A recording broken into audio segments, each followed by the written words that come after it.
생명 얻는 회개를 주셨도다 아니라. 아멘. 오늘 18절 하반절 말씀으로 제목을 좀 찾았는데, 이방인에게도 생명 얻는 회개를 주셨도다. 우리의 기준이 오늘 포기되어지고, 우리의 기준이 하나님의 기준으로 영적 이동되어진 예배가 되길 바랍니다. 저놈은 안 된다, 저지는 안 되겠지가 아니라 그 땡땡땡에게도 하나님은 생명 얻는 회개를 주실 수 있는 분이고, 또 하나님의 그것은 주권이라고 생각합니다. 우리 지난주에 이 사도행전 10장을 마무리하면서 정확한 복음이 선포되어지면 그 말씀을 듣는 사람에게 누구라도 그 말씀을 복음으로 언약으로 받을 사람이 예비된 사람에게는 동시에 성령이 임한다라는, 성령이 말씀 듣는 모든 사람에게, 이런 제목으로 예배를 드렸습니다. 하나님의 부르심을 거절하지 말라. 하나님이 함께 하심도 거절하지 말라. 하나님 명하심을 증언하라. 이런 제목으로 우리가 좀 대지를 나눠서 말씀을 보았습니다. 영어권 담정 예배를 통해서는 하나님의 의로우심이라는 제목으로 우리가 말씀을 좀 받았는데, 광야에 있는 남은 길이 하나님의 의를 찾는 길이며, 그때에 우리에게 보좌의 능력과 시공간 초월의 능력, 2,3시 살리는 빛의 임하심과 영적 파수꾼, 영적 의사, 영적 대사의 축복이, 그 모든 것이 후대 살리기 위한 보좌의 축복으로 임한다는 말씀을 나누고, 중화권 담정 예배를 통해서는 아름다운 땅을 기울이신 유일한 제목으로 말씀을 받았습니다. 이스라엘 사람들이 가나안 땅에 갔을 때 젖과 꿀이 흐르는 땅이 절대 아니었습니다. 하나님 말씀하시는 것은 하나님 말씀이 거기서 성취되어지는 그 말씀의 젖 같은 그 젖과 꿀, 말씀이 꿀보다 더 달달한 생명의 말씀이 성취되는 가나안 현장으로 그들을 보냈는데, 여전히 육신적인 눈을 가지고 젖이 어딨냐 꿀이 어딨냐 이렇게 그들이 불평했던 것을 우리가 봅니다. 지금도 똑같죠.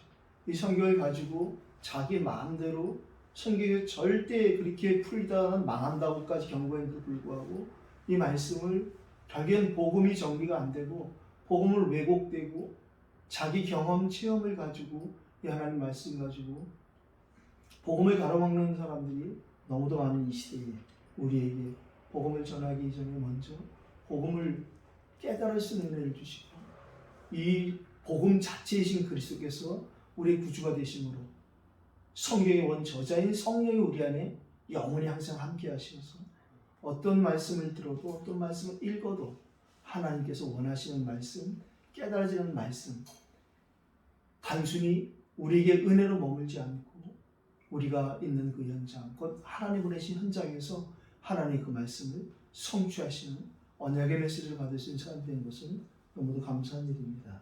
그래서 중화권 담정 예배를 통해서는 기준과 수준, 표준이라는 말씀을 대지로 나눠주셨는데, 서론을 수준으로, 본론을 기준으로, 결론을 표준으로 말씀하셨어요.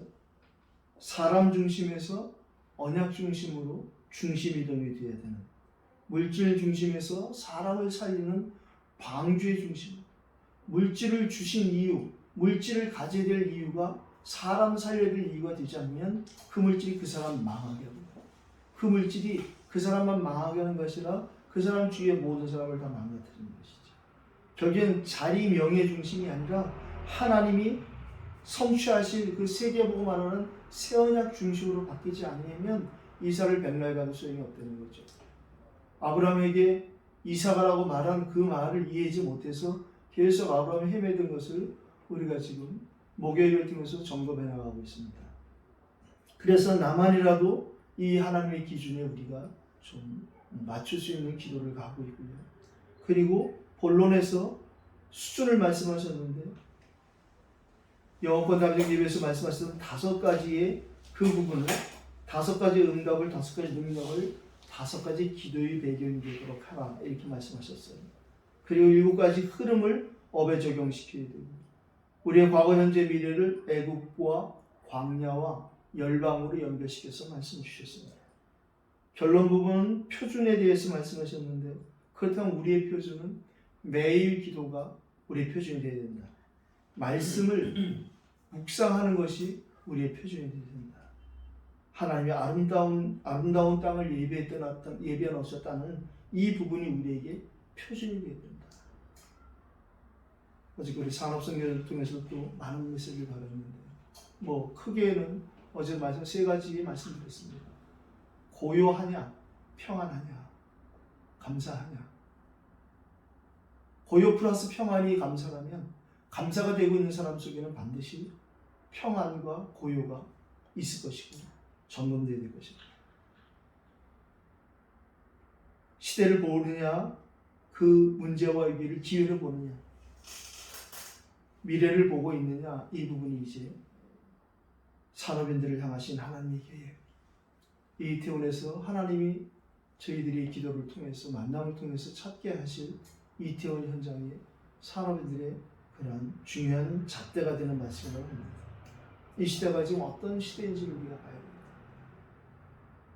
아예 불신자들은 문제가 되지 않는데 선무당에 사람 잡는 것처럼 어설픈 복음을 가진 사람들이 지금 계속 사단에게 속고 있는 그런 모습을 많이 봅니다. 어제는 유튜브를 보다가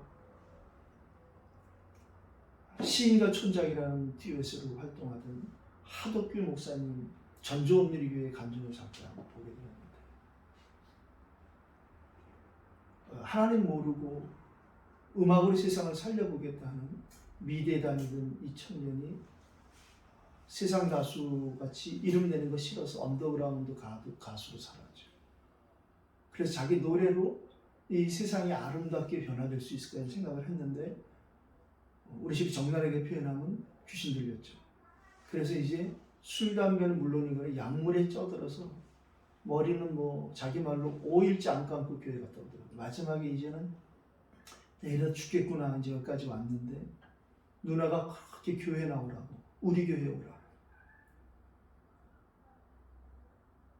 틀린 말은 아닌데 기도하고 복음을 전하는 그 부분까지가 좀 아쉬웠겠다 이런 생각이 들었어요. 이분이 그래서 이제 죽을 지경이 돼가지고 그 누나가 되는 교회를 갔는데 시간표겠죠. 앞에서 한복 입고 이렇게 안내하는 분들의 얼굴을 봤는데 지금까지 자기가 봤던 얼굴이더라고요. 불신자가 사는 세상에서 봤던 얼굴하고 다르겠죠. 그분들이 화장을 잘해서가 아니라 오늘 여기 오는 분들을 하나님의 성전으로 안내하는 그 일이 하나님이 나에게 주어진 일이니까 무조건 감사하고 고요하고 평안과 감사가 있었겠죠. 참 저렇게 고울까 사람들이 이런 생각하고 예배당 들어갔는데 무슨 설교를 들었는지 무슨 찬송을 했는지 아무 생각이 안 나는데 내가 제자리에 왔구나 그런 마음이 들어요. 그 예배가 끝나고 3시간을 거기 앉아있다가 나왔다고. 복음은 우리처럼 이렇게 구구단처럼 외우듯이는 안 돼 있지만 그분 중심에 몇 년 전에 위안 판정을 받고 그렇게 CCM 가수를 길러내는 실용음악대 교수로서 또 목사로서 사역자로서 이렇게 바삐 다니던 자기에게 위암이 찾아왔을 때에 그때 자기에게 진정한 감사가 회복되는 그런 감정을 들으면서 구구단 외우다는 사람들이 될까? 조그만 문제 있으면 대번 못하겠다 안 하겠다 뛰어나가고 이러는데 진짜 나만이라도 우리만이라도 정말 새롭게 시작이겠구나. 제가 그런 은혜가 좀 오더라고요. 바쁘게 달려온 30년 앞으로 달려갈 30년 공교롭게 그 하덕규 목사님도 30년을 달려왔다고 하더라고요. 그분도 나름대로 하나님 허락한 30년을 달려왔고 이제 저희도 30년을 다락방 30년 속에서 왔어요. 이후에 30년을 우리가 이제 어떻게 달려갈 것인가. 이분을 진짜 우리가 진짜 감사로 겸손으로 그렇게 가야겠다. 그런 생각을 좀 많이 하는 그런 어제 하루였습니다. 전덕을 통해서도 왜 요단을 건너고 왜 기념비를 남기고 왜 여리고를 돌 때 입을 다물어야 하며 왜 안악산지의 승리를 하나님이 전무후무한 응답을 주셨는가. 이 부분이 후대와 연결되지 않으면 그것만큼 또 엉뚱한 것이 없을 것입니다. 신앙생활 하는 사람들을 제가 많이 봤죠. 제가 불신자들하고 어울리는 것보다는 신자들하고 많이 어울려 살아왔으니까. 근데 이 사람들이 좋은 쪽으로 변화가는 것이 아니라 자꾸 틀리게 변해가더라고요. 직분이 바뀔 때마다 변해가고, 교회 평수가 늘어나면 변해가고, 교인 수가 늘어나면 변해가고. 어제 이 목사님은 당신의 기도 제목을 오직 복음과 오직 기도, 오직 전도라고 이렇게 말씀하셨어요.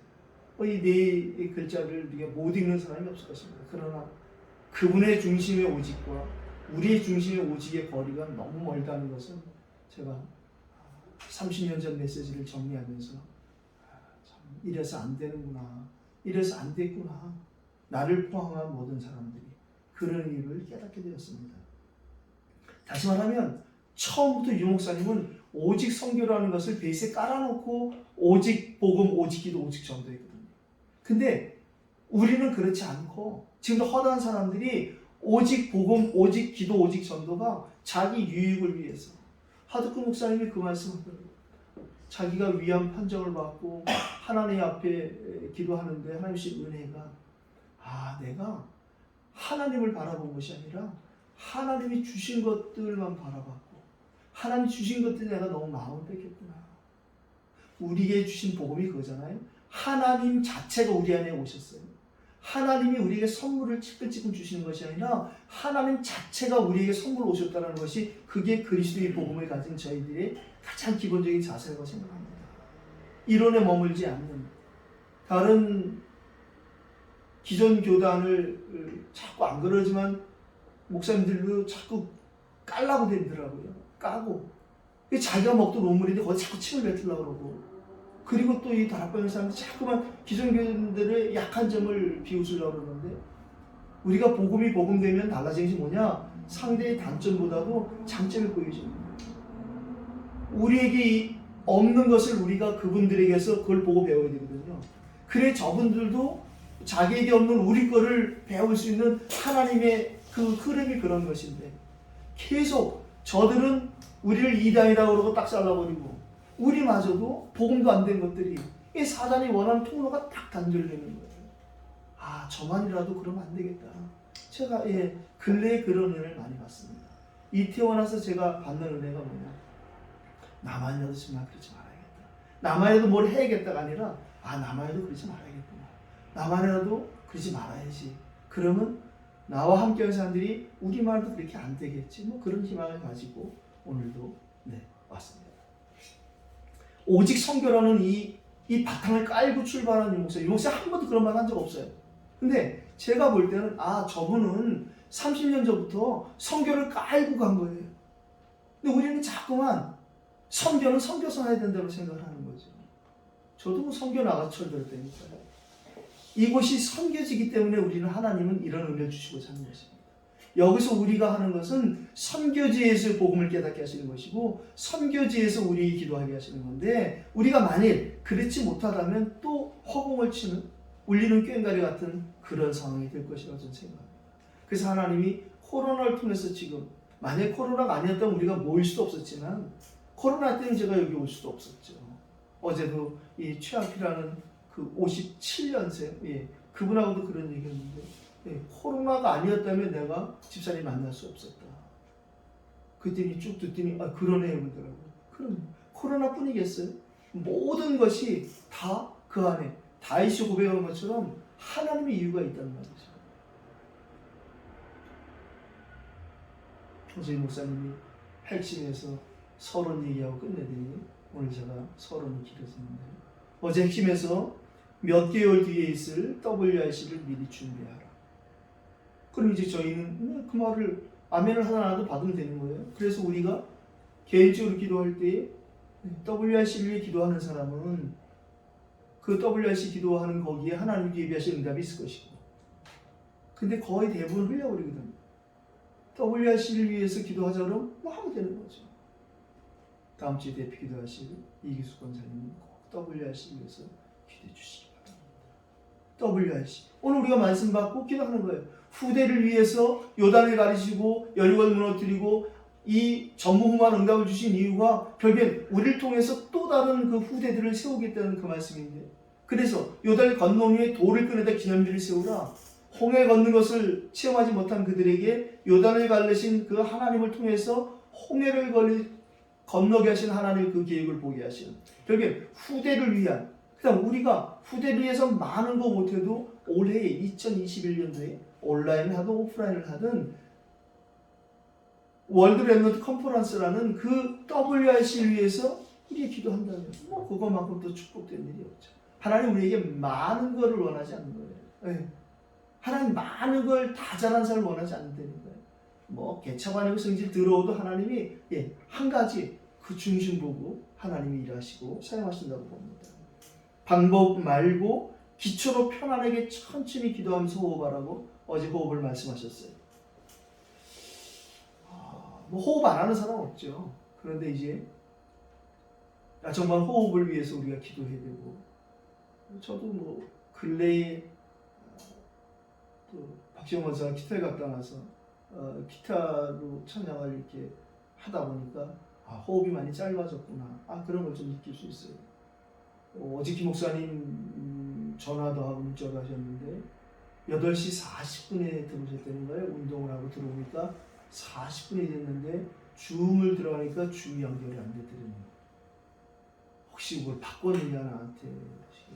그게 아니고 오늘 조금 일찍 끝냈습니다. 자기가 요즘은 해가 길어져서 운동을 좀 늦게 나가서 돌아오니까 시간이 그렇게 되었더라고. 다음에 꼭 전화를 드리겠다고. 그 당신이 저한테 전화하려다가 줌 끊어질까봐 전화를 또 안 하셨다고 그래서 저한테 전화하셔도 되면 제가 PC로 주문하기 때문에 핸드폰으로 다음에 제가 또 전화하겠습니다. 나중에 보니까 10시 반 좀 넘어서 문자를 보낸 걸 제가 11시 넘어서 왔어요. 뭐라고 문자를 보내셨냐면, 당신이 젊었을 때부터 입으로 호흡을 했다는 거예요. 어제 유 목사님의 말씀을 또 사람들이 오해했겠구나. 유 목사님이 어제 그걸 딱 잘라 말씀 안 해주셨지만 무슨 말씀이냐면 들숨은 코로 하고 날숨은 입으로 하라는 얘기였는데, 그거를 김 목사님 비롯해서 많은 사람들이 그냥 코로만 숨을 쉬라고 받아들였겠구나, 이런 생각이 들었어요. 하나님이 우리에게 이 코와 입을 주신 이유가 있죠. 유 목사님한테 직접 저는 호흡을 배우진 않았어요. 김정숙 권사가 와서 대전 전도 전문 훈련에서는 유 목사님한테 김유석 권사가 그 1대1 받으면 그걸 가지고 따끈따끈하고 바로 대전에 와서 저희 목사님들한테 이제 그거를 전해주고 했는데, 유 목사님이 하신 말씀이죠. 코에 우리에게 코털을 만드신 이유가 들이마실 때 걸리라고 만들어 주시는다, 그렇게 얘기하셨다. 그리고 내쉬는 것은 입으로 내쉬는 것이 천천히. 뭐 어제 물론 들숨보다 날숨을 약 5분질 정도 더 길게 그렇게 하라고 또 얘기까지 하셨는데, 김 목사님 그 문자 내용은 즉슨 당신이 어렸을 때부터 계속 입으로 숨을 쉬었다는 거예요. 그러니까 입으로 들숨 날숨을 다 하셨다는 거죠. 이제는 코로 숨을 쉬려고 하면 잘 안 된다는 거예요. 그래서 내가 어떡할까 하다가 문자를 보내드렸어요.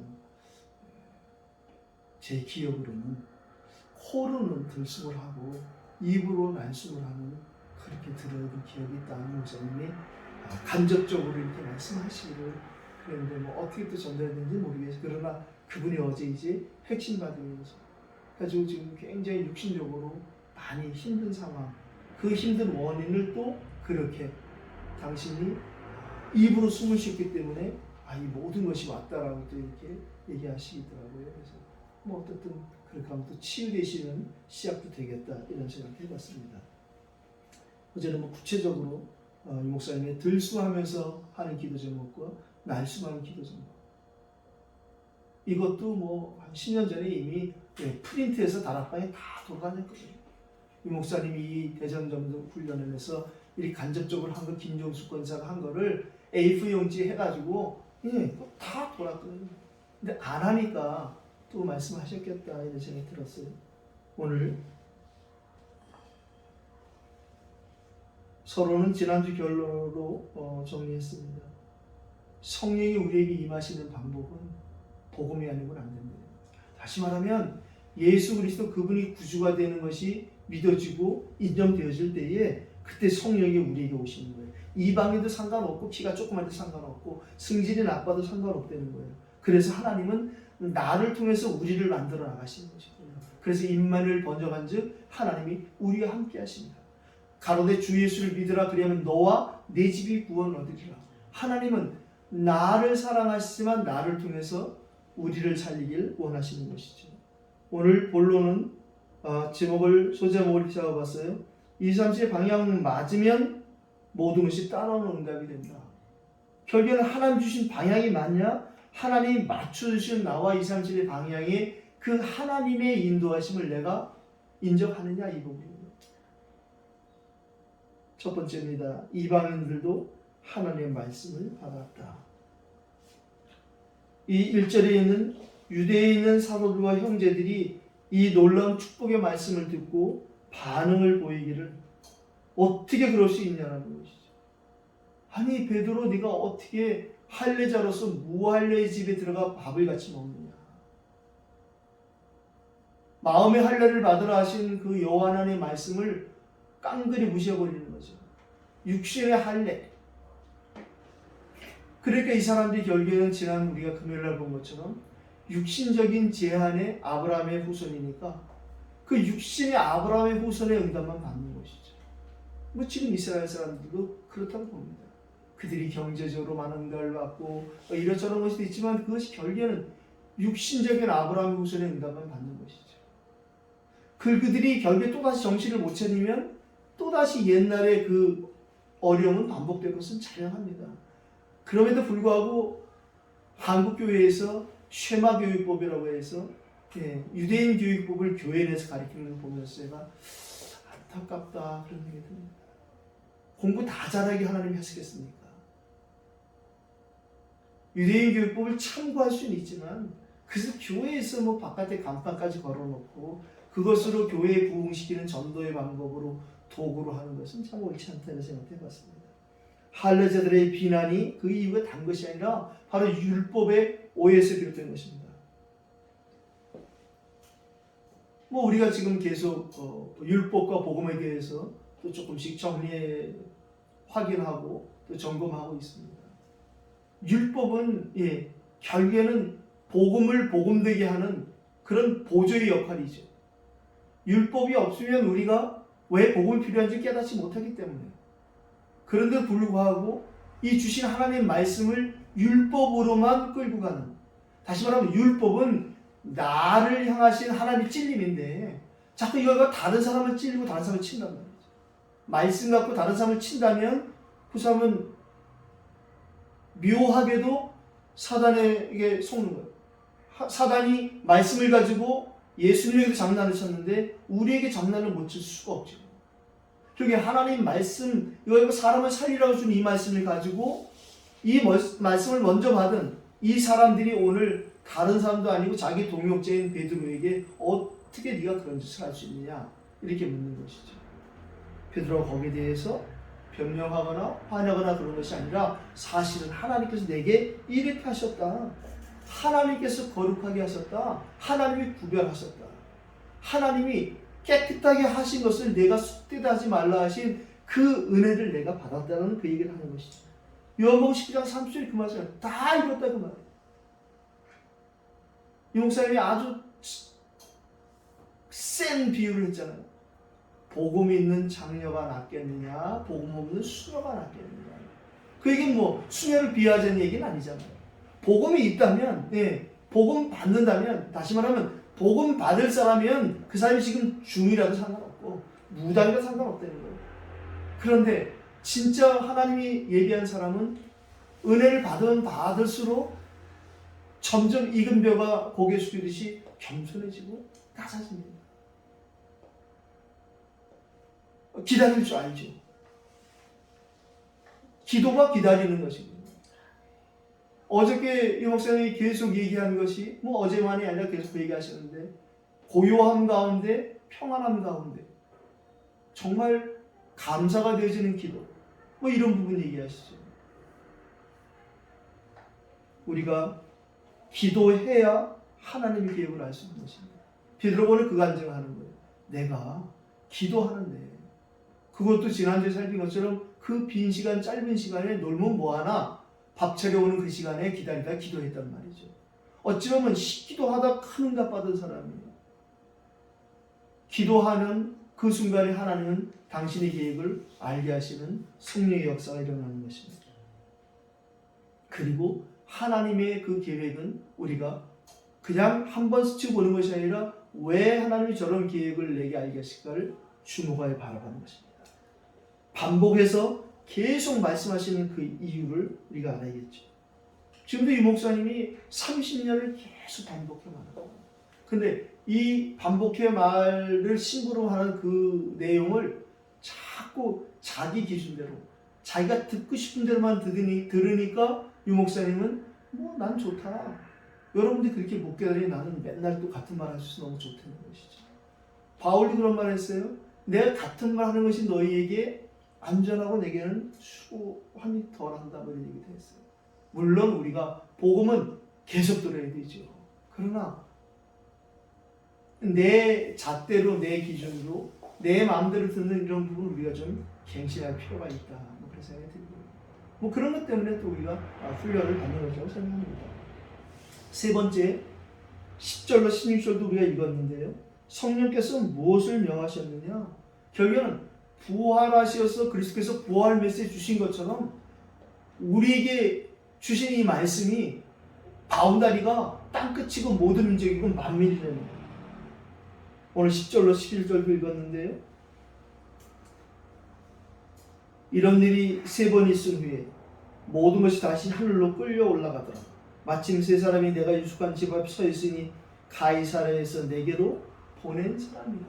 그럼 우리가 복음으로 증거할, 복음으로 선포할 준비가 되어지는 사람, 시간표가 된 사람에게는 우리를 보내든지 그들을 보내든지 하나님이 하시는 거예요. 어제 왔다 간 최악희라는 그 집사님, 저도 나이가 있고 살아온 세월이 있는데 엘리베이터 잠깐 만난 그 한 사람의 젊은 사람의 말을 듣고 제가 여기까지 왔겠습니까? 하나님 오게 하신 계획이 있지 않겠습니까? 조금 얘기를 나누다 보니까 이분이 좀 마음의 문을 열고 자기 얘기를 하는데 정말 이 답을 찾아서 헤매고 싶다는 지금까지도.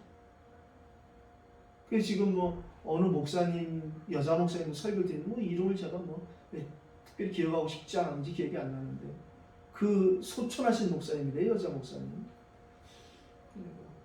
사람 이름을 잘못 기억하고 있나 혹시 뭐 이런 생각도 해봤는데 어떻든 예. 그분의 메시지를 좀 그 중에 은혜 받고 있나 봐요. 그러시냐고 그래서 이제 이리저리 방황하다가 교회에 출석한 지 한 3주 됩니다. 제가 어느 교회 나가냐 물어볼 필요도 없고 어쨌든 하나님이 이 사람을 이곳에 보내신 계획은 무엇일까? 이분 바로 오기 전에 제가 찬송가를 하나 기타로 찬양을 한 적이 있었는데 저를 신학교에 보냈던 개축교회 목사님이 제가 이렇게 기타 치고 찬양하는 걸 굉장히 좋아하셨어요. 특히 해서 그분 저한테 저만 보면 아유 전사님 그거 하나 좀 찬양해 주세요. 내 주의 나라와 그 찬양 그 생각이 나더라고요. 그래서 그 찬양을 했었는데 이분하고 얘기하다가 제가 그 찬양을 하게 됐어요. 많이 은혜 받으시더라고요. 찬양이 복음 가진 사람의 찬양이 불신자의 마음 혹은 이 상처받은 자의 마음을 위로할 수 있겠구나. 제가 그런 생각이 들었어요. 찬양을 좀 해야겠구나. 제가 그런 생각이 들었고 목요일 금요일에 찬양을 이렇게 하겠다고 한 그것도 내 생각이 아니었구나 이런 생각이 들었어요. 어떻든 힘을 얻고 또 은혜를 받고 그렇게 가는 모습을 너무 감사했고 마무리를 제가 칠판에 구원의 길을 정리해서 어쨌든 그분을 기도 2번 해서 보냈습니다. 오늘 우리는 이 12절도 읽었는데요. 성령이 무엇을 명하셨느냐? 아무 의심하지 말고 가라 하는 그 뒤에 성령이 말하지 않은 6 형제도 함께 갔답니다. 하나님은 나 한 사람을 통해서도 하지만 하나님이 팀을 통해서 하는 이 팀 사역 캠프가 반드시 우리가 누려야 될 응답이라고 생각합니다. 그래서 교회 내 사역자를 찾아내고 교회 내 사역자를 훈련시켜 세워서 현장의 사명자를 찾으러 나가는 것이 팀 사역 캠프의 제가 정리한 정의입니다. 목사님 이렇게 말씀 안 하셨는데 제가 정리한 정의는 팀 사역 캠프는 교회 내의 사역자를 찾아서 현장에 하나님 예배하신 사명자를 찾는 것이 팀 사역 캠프구나. 저는 그렇게 제가 정리하고 은혜 받고 그렇게 또 전하고 있었습니다. 이번에 이제 팀 사역에 대한 메시지를 쭉 하면서 아주 목사님 그렇게 말씀은 안 하셨었구나 이제 이런 생각했는데 어떻든 이렇게 베드로가 요바에 있으면서 피장 시몬 집에 그냥 있지 않았고 거기서도 복음 운동을 한 것이죠. 6 동역자가 생길 만큼 그리고 함께 가이사랴로 가는 것입니다. 13절로 15절에 보니까 마가다락방에 임하셨던 그 각 사람이 임하시는 성령의 동일한 역사가 시작되는 거예요. 지금도 똑같습니다. 300명에게 복음을 증거하든 1명에게 하든 2명에게 하든 그 복음을 받을 사람에게는 성령이 똑같이 복음의 말씀을 들을 때에 강림하시고 그 복음의 주체가 되시는 예수 그리스도를 영접할 때에 성령이 그의 안에 임재하는 강림하는 사건이 생기는 것이죠. 이 하덕규라는 목사님이 전주원누리교회에서 간증 집회를 하면서 간간히 계속 복음을 전하려고 애를 쓰시더라고요. 그래서 자기 어머니에게 치매 걸린 어머니에게 지금도 자꾸 구원의 확신을 점검하고 있다는 이런 얘기라든가 자기가 이 구원의 확신이 없이 이 종교생활을 했던 얘기도 하고 한국 교회가 변화가 되고 있구나 참 감사하다. 뭐 그렇다고 구원의 확신은 우리 다락방에서 나온 게 아니거든요. 이전부터 그거는 있었던 것이고 그런 구원의 확신을 복음 가진 우리가 복음이 된 우리가 이 구원의 확신을 더 진짜 5가지 키로 결정하고 선택할 때에 그 열쇠로 사용할 수 있다는 것은 너무나 한국교회에 감사할 일이고 우리가 겸손해야 될 일입니다. 오늘 결론은 나의 이방인 응답이라고 좀 정해봤는데 그렇다면 반드시 저와 여러분에게도 이렇게 생명 얻는 회개를 받을 이방인이 준비되어 있습니다. 꼭 우리가 이방인이라고 표현할 필요는 없지만 다시 말하면 지금도 여전히 하나님의 은혜의 바운더리에 들어오지 못한 사람 하나님이 택하셨음에도 불구하고 여전히 교회 안팎이 아니라 이 복음의 은혜의 영향권 아래에 있지 못한 사람들이 얼마나 허다한지 모릅니다. 구리 목사님은 사각지대, 재앙지대 뭐 이렇게 표현했잖아요. 사마리아 성이 그런 것이고 여기 있는 사람들이 들으면 기분 나쁘겠지만 이태원 지역도 그런 지역 중에 하나입니다. 이태원만이 아니라 모든 지역이 다 하나님이 보실 때는 황금어장이죠. 하나님 보실 때는 모든 지역이 축복의 땅입니다. 그럼에도 불구하고 사단은 절대 축복의 땅이 되면 안 되는 거기에 더 역사한다고 저는 봅니다. 교회 내 사단이 더 역사해야 될 이유가 그런 거 아니겠어요? 어떻게든 완수되면 안 되니까 어떻게든 무너뜨리고 깨트려야 되니까 그런 것처럼 제가 볼 때는 이태원 이 지역이 진짜 하나님의 큰 축복이 예비된 땅이다. 그러니까 사단이 저 모슬렘 중앙선을 여기다가 세울 수밖에 없는 아니 세울 데가 여기뿐이 없겠어요? 근데 사단이 여기다 저걸 세운 이유가 있다는 거예요. 이 지역이 하나님이 축복하실 땅이기 때문에 그다음 우리는 역발상으로 생각을 해서 그다음 우리가 여기서 우리가 뭘 할 필요 없다. 하지 말라는 것이 아니라 하나님이 진짜 하실 일을 우리가 찾고 봐야 된다. 그러면 가장 성경적인 우리가 전도특공대도 아니고 전도폭발도 아니고 다락방 복음운동 안에서 훈련을 받고 여기서 우리가 기도로 준비하고 예배로 준비하게 하신 하나님의 계획은 우리에게 성경적인 전도 전략을 가지고 성경적인 전도운동을 하려는 것이거든요. 그럼 우리가 진짜 뱀같이 지혜롭게 비둘기같이 순결하게 이 복음을 노래해야 됩니다. 우리의 색깔 조금도 필요 없고 우리의 노력 필요 없는 것이거든요. 아무 쓸데없는 것이죠. 우리가 앞서간다고 뭐 하나님이 겁을 먹겠어요. 뭐 하나님이 일을 안 하시겠어요. 진짜 하나님이 원하시는 시간표. 어제 유 목사님이 얘기하신 것처럼 절대 언약을 가진 사람은 절대 예정 속에 절대 목표를 가는 것이니까 우리가 더 메시지를 잘 언약으로 붙잡고 인도받으면 된다고 생각합니다.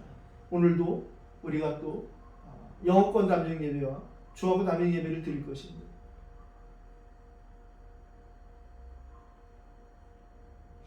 이걸 말을 좀 바꿔야 되나 이런 고민을 하고 있어요.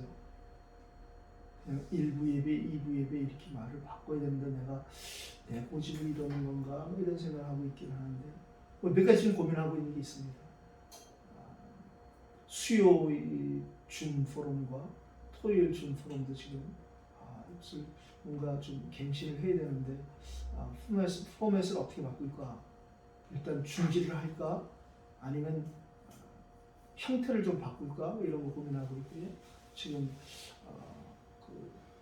우리 12시 식사하고 드리는 1시 예배, 2시 반 예배를 내가 괜히 영어권 담정 예배, 중화권 담정 예배라고 표현하는 것이 좀 이르지 않나? 이런 생각도 해보고요. 또 좀 부담을 드리는 거 아닌가? 이런 생각도 합니다. 그래서 그냥 다음 주부터는 1부 예배, 2부 예배 이렇게 바꾸고 저 혼자 그냥 영어권 담정 예배, 중화권 담정 예배 그렇게 제가 그냥 혼자 하도록 그렇게 생각하겠습니다. 우리에게는 반드시 현장에 예비된 사람이 성경에서 있다고 말씀하세요. 사도행전 13장 48절에 반드시 하나님께서 갈급한 자를 예비해 놓으셨다고 해요. 하나님이 영생을 주시고 작정된 자들이 대부분 갈급한 형태로 나타나죠. 그리고 디모데후서 2장 2절로 선지해 있는 것처럼 충성된 자도 반드시 예비되어 있습니다. 그리고 더 중요한 것은 사도행전 17장에 데살로니가 지역에서 하나님 만나게 하신 이 충성된 자뿐 아니라 사명자도 있다는 것이죠. 그래서 우리는 지금 우리의 삶이 어떤 삶이냐? 너희가 몇 날이 못되어 성령으로 세례를 받으려 하신 그 사도행전 1장 5절의 말씀에 성죄 삶을 살아나가는 것입니다. 다시 말하면 사도행전은 성경은 28장으로 끝났지만 하나님 우리를 통해서 보이지 않는 사도행전 29장을 계속 지금도 기록해 나가고 계시는 것입니다.